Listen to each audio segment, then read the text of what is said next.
Hello, my friends, and welcome to part 6 of the Yu-Gi-Oh! Solo Mode deck overviews. So, I'll go through a few more decks here in solo mode. I'll try to be quick about them, though. Oh, and I also realized, I can't believe I never realized this before, but there's a volume control on my headset, and there's also a unmute button for the microphone. So that must be why I sometimes can't hear it through the headphones, hear the sound, because I have it all the way turned down. I think that's what happened the last time this happened too. So I need to so I should be able to remember that now. So good thing it wasn't actually a problem with my headphones. It was just me not knowing. I think that's probably what I'll take anyway. So I remember the last one I did was a Gargagar, which I forget which one that was. Yeah, here was a Gargagar. So it must be. So I believe I did this one too. Do I remember this one? Actually, I don't think I went through this one. Yeah, so this one is Exodia. So basically this has a bunch of cards that either nets you more cards into your hand or recruits you the pieces straight from your deck. And also Royal Magical Library is in there since you have so many spells. Once you accumulate 3 spell counters, you can then use Royal Magical Library to draw a card. And then it stacks, so you can so if you have multiples, you'll be able to draw even more cards with each 3 spells you activate. And then Dark Eruption in case your Exodia pieces go to the graveyard. Unfortunately, there's no way of getting them from the banish zone, but I don't think my opponent has any way to banish my stuff. So that would probably be way too unfair though, because I think that's pretty much my main win condition. Oh yeah, this is another way to add the pieces from my graveyard to the hand. And then I guess this is oh yeah, this is a way to send them, because then I can just add them back to my hand either with this or with one of these 2 cards when they actually are in the graveyard. And then this way I can be fine saying I'm one of the pieces, since I have so many ways of getting them out from the graveyard again. Anyway, so yeah, that's pretty much what the deck's about. Hyperia is pretty nice because it's draws a card and summon. I want to talk about this a little bit. I actually did pick up an Hyperia from someone. I mean, it does look kind of cool, but I'm not sure if I'm gonna really use it for my sprite deck, because I think I have a few I don't think I really need it. I think because I think the thing about Hyperia with sprites is it's better when you can handle just special summon this out every turn, so you can get more and more draws. But with the sprite deck I'm playing the frog version with the small frog engine, the totally awesome version. So I'm wanting to probably focus on bringing out the totally awesome, and I feel this is kind of bad anyway, because you're probably going to be bringing out the sprites rather than this. You'd rather just get the guaranteed adding of a sprite monster, a sprite speller trap, I feel than just a random draw from your deck. I feel a random draw from your deck isn't as good. Of course, if you're playing maybe something that has a whole bunch of good stuff in your deck, then maybe it's worth it drawing, because no matter what you draw, it's gonna be pretty good. But I don't know, Hyperia seems, I don't know, Hyperia is the kind of thing that seems you really want to be special summon this out every turn, and I just feel there's way too many things that conflict with with this card. Like, there's so many other things you'd rather be special summoning other than this. I don't know. That's just how I feel. But, like, definitely let me know if you're going to be playing this in the Sprite deck when it eventually comes out in Master Duel. Like, for those of you who already, like, have been, like, testing out maybe in the TCG or, like, some kind of, like, online simulator that, like, actually has the Sprite cards. But, yeah. So, yeah.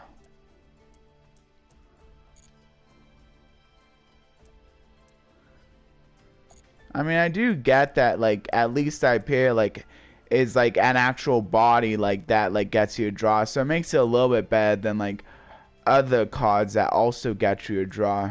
But I don't think it's, like, it makes it, like, it's, like, so good that you have to play it. Because I think I'd just rather play cards that, like, net me either, like, a more specific card or, like, net me more cards with one card. Like, Paw of Desires. I feel like Paw of Desires is already, like, such a good card already. That, like, do I really need that period? I don't know. Anyway, so that was the loner deck there. And then here's the opponent's deck. So the opponent's deck here, this is, like, mill. And the AD changes to make it so that my opponent can basically have a way to be able to, like, get, like, a flip summon right away. Yeah, AD changer is pretty nice since, like, my opponent can, like, set a monster and then, like, AD changer can activate, changing it from face down defense to face up attack, allowing it to get flip summon right away. Also has other cards that allow monsters to get their flip summons off right away, like Book of Taiyu. Book of Eclipse does, like, basically Book of Eclipse is really nice because it changes all of the opponent's monster to face down and then flips them up at the end phase. But it looks like my opponent is only running one flip summon monster, so only one, like, monster is going to really benefit from, like, well, no, actually two. Okay, so yeah, if my opponent has, like, a few Needle Worms and a Morphing Jar, that could be pretty good with Book of Eclipse. And also they're pretty nice because they can also mess with my cards as well, which, like, it doesn't really matter too much for me since I'm running an Exodia deck. But yeah, this is, like, another reason why it's so good that I'm running, like, cards that can get the pieces back from my graveyard, because my opponent has, like, ways of, like, sending them to the graveyard from the deck if my opponent gets lucky enough, or, like, maybe rather not so lucky since I have so many ways of getting them from the graveyard. But yeah. And then also the Shallow Grave is a way to get the monsters back so that they can basically mill me even more. Card Destruction like act as, like, a way to, like, get through, like, force me to have to go through my deck even faster. Foolish Burial basically sends the AD changer so that my opponent can, like, have that effect live. And then yeah, like, a lot of these other cards are basically about either this is another one that, like, causes both players to draw a card. So yeah, basically the rest of these cards. And then trans are mostly about, like, milling me, and either by having me draw extra cards or milling cards from my deck. And then Transmigration Prophecy. I guess this is pretty nice because, like, this can either, like, force me to shuffle back my pieces. Maybe, like, if my opponent was to, like, chain this to, like, when I, like, activate a card that, like, puts, like, pieces from my graveyard into my hand, maybe they could, like, chain this. I'm not sure if my opponent is smart enough to do something like that, but that's definitely something that could do. Like, or, like, but most of the time I think what the opponent will be doing is just putting, like, some of their cards from their graveyard back into the deck. Since this is any card, so they can like put some of the more powerful cards back into the deck to like draw them again and mill me even more with those specific cards. Yeah, so there's pretty much that. Unfortunately, just from the graveyard, so I won't be able to shuffle back in the AD changer from the banish zone when it activates its effect. So yeah, here's the next loner deck. Oh, I think oh yeah, I looked at this one. So yeah, I'm on this one now. Okay, so one who transcends light. This is a TG deck. This is pretty much all about going into synchro plays as fast as possible. TGs are pretty nice because they have like ways of searching for other TGs. Like a lot of them have like, oh yeah, pretty much all the main deck monsters, or a lot of the main deck monsters have effects that when they're destroyed by any way and sent to a graveyard while they're on the field, destroying the field, they get to add a TG monster from the deck to the hand during the end phase. So like a few of them have that effect, so that's pretty good. And then others have like effects that either allows them to special summon themselves or like special summon others. So making it pretty easy to go into synchro play, because then you can get like presence right away. And of course, like Monster Reborn, really good to maybe like get back one of your like synchros, or get back like a tuner, or like whatever if you need something for another synchro play. And also it may like reactivate a few of these guys. Like this one, it does technically like allow you to like reactivate this one's effect. You could also special summon out the TG Hyper Librarian, because like his effect just requires him to be face up on the field.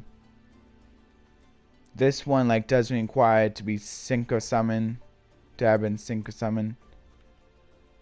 This one is probably a really good revive. This one's probably a fine revive too. Like these like are the two boss monsters that you probably would like to revive. And then this one like has a really good effect only on Link Summon though, so if you revive it you won't be able to get it back. But like it's got some good targets for the Monster Reborn, definitely. And then the spells and traps like basically can help like negate attack while like special summoning stuff at the same time, or like messing with your opponent, like switch one of your weak guys for one of their strong guys. It's pretty nice because you get to like target which monster you want to take from your opponent. And then this one is another way of special summoning your synchros, especially at boss monsters. This way like you can like target, you can like reshuffle back in TGs to use them later on. It's pretty nice. You can reshuffle the synchros back into X deck. That's another way you can like bring them out again. Although at that point you would have to like sync them and them out again. But if you have an easy way of doing that, it could be worth it. Also allows you to draw 2 cards, which is pretty nice. Like usually these kind of effects are like more like drawing 1 card, but this one lets you draw 2. So that's really nice. And it's also a known trap, so if like Trap Trick was played, but yeah, and then a few of these are just like about like modifying attack and defense. So yeah. I don't think I went over the opponent's deck. Okay. So it looks like my opponent's playing Synchron deck, basically. That doesn't actually play the Excel Synchron this time because there's not as many tuners, I guess. Anyway, so yeah, Sonic Chick is a, I mean, This deck is focused on, so like both of these strategies are pretty much focused on sync summoning, and they have like different ways of being able to facilitate that. Like TGs are more about um like game like accumulating more like cards and like using cards like special summon out cards. This like also like kind of has that too, but I think there's like maybe less ways of like actually bring them out of the deck. I think I have like more ways of like putting cards into my hand. But then again, like I do have to wait until the end phase. But like this doesn't really look like, but at least like this has like a fusion summon mechanic too that like the TG doesn't have going for it. Or like maybe it does, but like they just didn't put it in there. Yeah. But of course the Synchro monsters have like different kinds of effects. The Synchro monsters also like kind of like help protect. I think the Synchro monsters like help protect more against like. I mean, some of the Synchro monsters kind of like help facilitate for the lack of like special summoning or like adding cards in the deck that this card. Since like a few of the Synchro monsters can like special summon monsters from the deck or like get you monsters back from your graveyard. So that kind of helps make up for the lack of like searching for this deck. So yeah. And then it also has a few equip spells as well. Doing different things. This is another way of reviving stuff in the graveyard. This is kind of cool because this can actually special summon the Sonic Chick from your deck. And Sonic Chick's kind of nice because it can be special summoned via the Junk Synchron. But it's only a level 4 and you don't have any level 4 synchros. So you're going to have something else on top of that. But like maybe if you had like a Quibble and the Sonic Chick, you could then go into like a level 6 now. Oh wait, no. You can't even do that because like the level 6 requires specifically Drill Synchron. I don't know. So yeah, there's that pretty much. And then here's the next one here. So here's the loner, my deck first, my loner deck first. This one is focused on Fiends. I think this is more of a Merrick style deck. So this one's focusing on trying to like have a bunch of Fiends so that you can like banish them to go into Dark Necrophia. And then like once you banish them with Dark Necrophia, then you can like shuffle them back in. Then you can shuffle them back into deck to go into Curse Necrophia. So you can like keep like having those resources basically. And then also it's got the the Destiny board as a backup win condition, which I was able to pull off. Yeah, it's got this card to help kind of facilitate the final alternate win condition also. Yeah. And then this also like adds you the alternate win condition as well. And if you already have the alternate win condition, you can just add you one of your Necrophias instead. So it's pretty nice.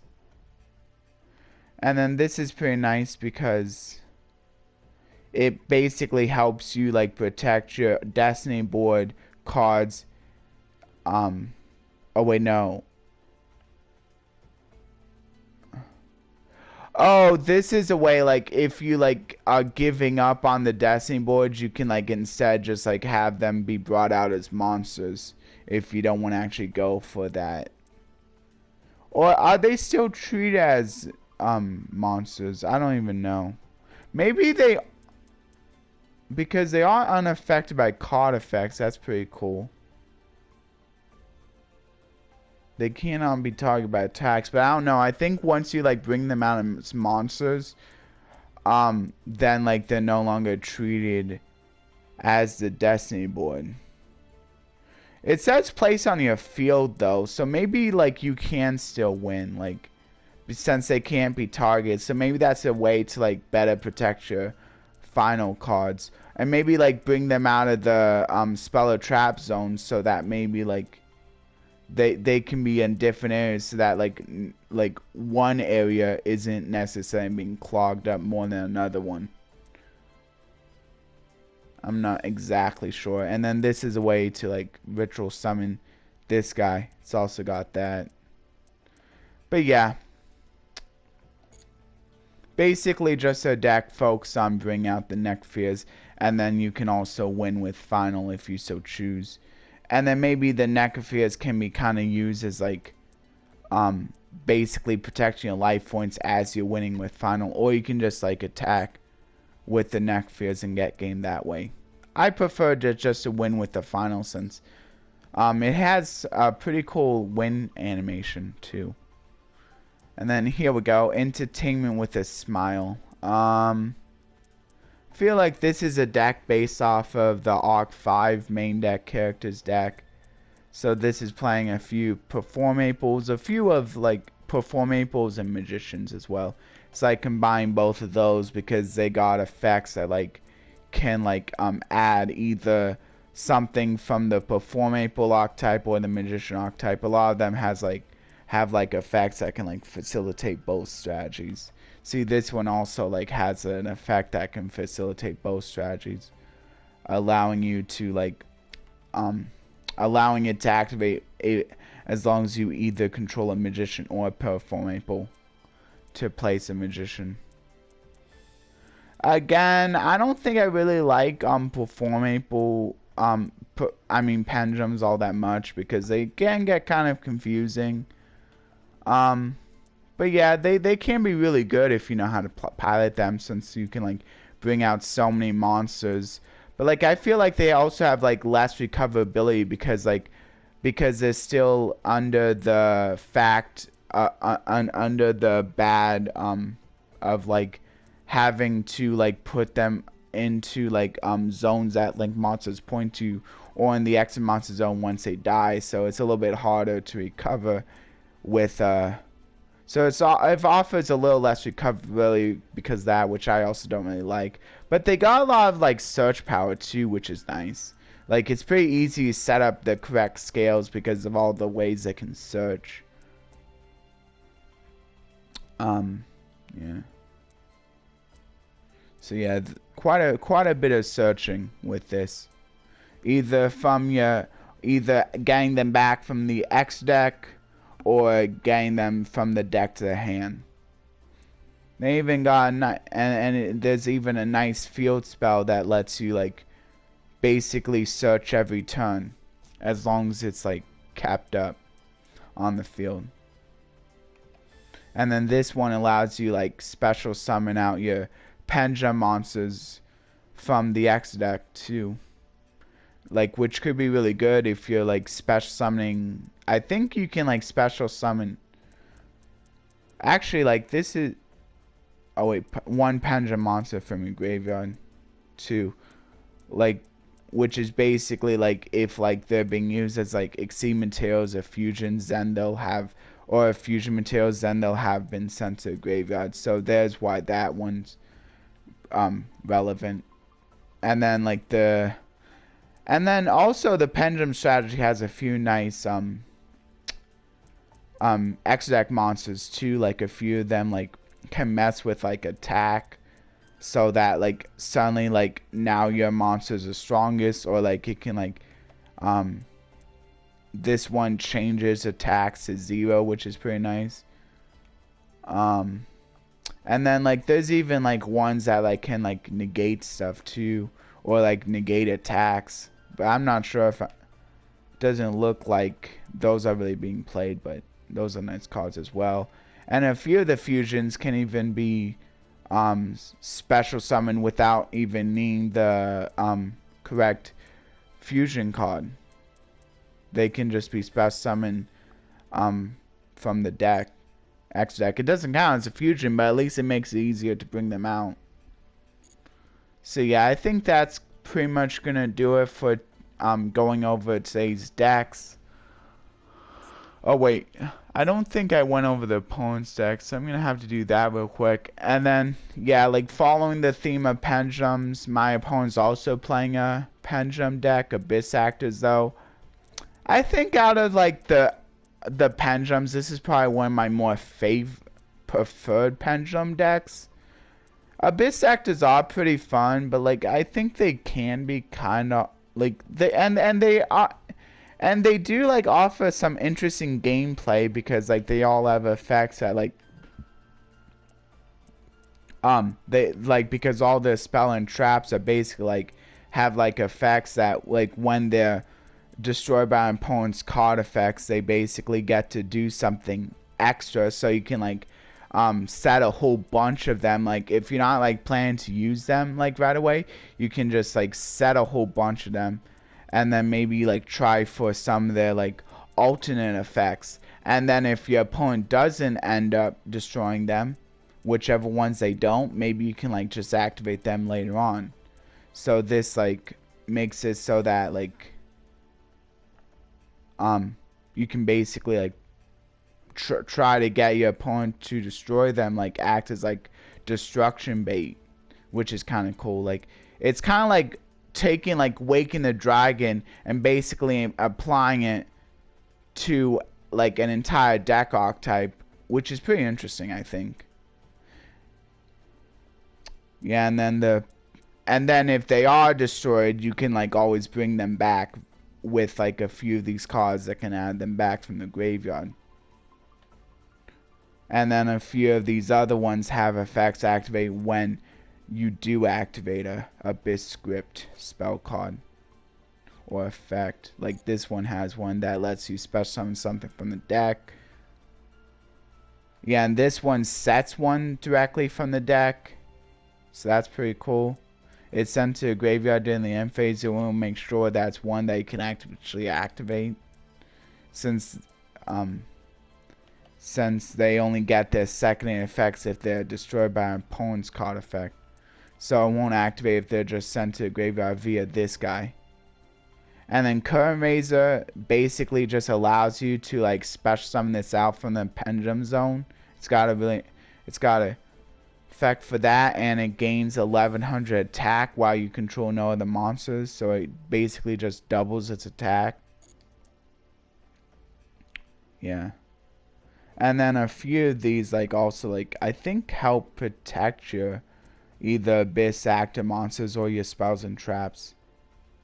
Yeah, this is another one that lets you like add even more, like so they got a few searches as well like built into the archetype, which is pretty nice.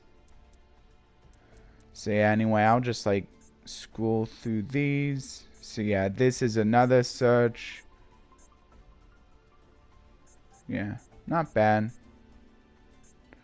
Yeah, I don't have time for a pack opening today, so I'm just gonna go and do I mean not a pack opening, verse. So I'm just gonna do a pack opening real quick.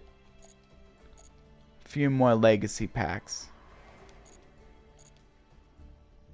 I don't think that Abyss Actor deck had any X deck monsters.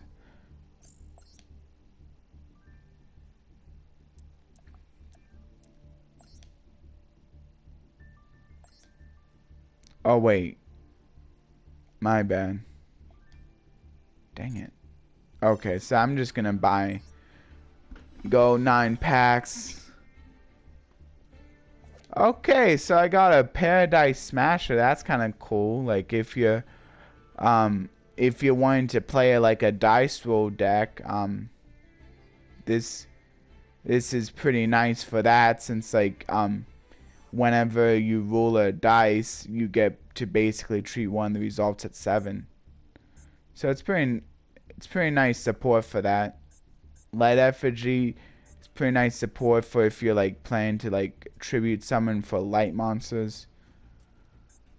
This one I think is pretty good for the for like a Water Exceed deck if you're like going to like rank 3s. So it can be pretty helpful, since like it can basically help you like get out like another monster and go into rank 3.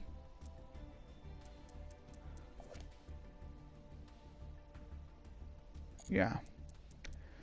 So anyway, so that's gonna be it for the pack opening. You can feel free to let me know what your favorite card is.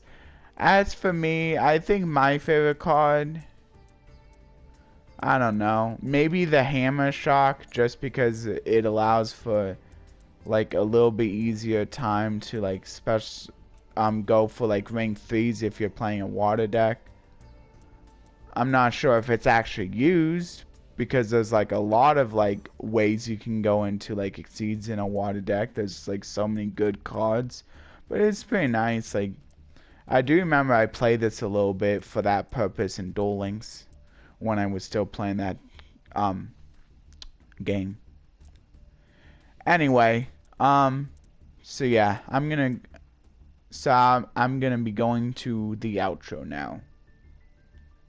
Please like, share, and subscribe, and be sure to ring that notification bell for either all of my regular content or personalized regular content if you'd like. You can set personalized notifications by clicking the bell and then clicking on personalized, and that's also how you can do all. So with personalized, you will only get notified about the content that you actually are watching. So if you're only watching the Macedal content, you'll be notified of that. Anyway, if you'd like to further help me out, please be sure to leave a comment down below as well, because it helps the algorithm. It further helps get my videos out to more people. If you would like some examples of what you can comment down below, you can feel free to comment if you have any prayer requests, if you would like to further discuss the verse, if you have any thoughts on it, if you would like to give me feedback or criticism on anything that I talked about in today's video, if you would maybe like to give me some advice, that would be fine too. Also, if you would like to keep it simple, you can always post an emote as well. Just a simple emote will be good enough. Just be worried that if you post the same emote multiple times, YouTube may eventually lock you out of posting that for a few hours. So I just want to warn you about that. And also, I hope to see a lot of you in the next of this Macedal series, or in the next video that I will be posting up the next day. Bye everyone.